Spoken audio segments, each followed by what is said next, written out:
We are learning more today about why a driving instructor in York is facing assault and disorderly conduct charges over an alleged incident involving a student. We do want to warn you, some of the details we're going to share about the story are graphic.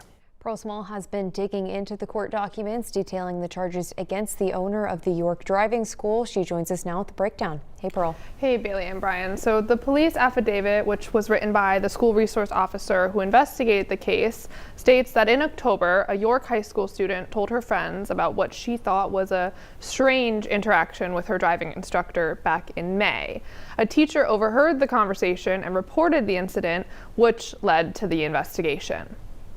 At the start of one of her driving lessons back in May, a 15-year-old York high school student says Stephen Graziano, her teacher and the owner of the York Driving School, told her he couldn't find the keys to the car and she needed to drive him up to his offices at the Meadowbrook Plaza in York to look for them. The student said she was confused because the car was a push to start and she wasn't sure how it was turning on if he didn't have the keys.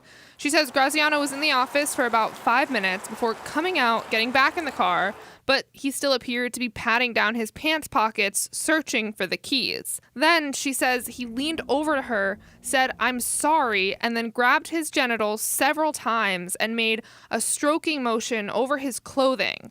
She says he then patted her arm after, told her, "I'm sorry" again, and asked her not to tell anyone.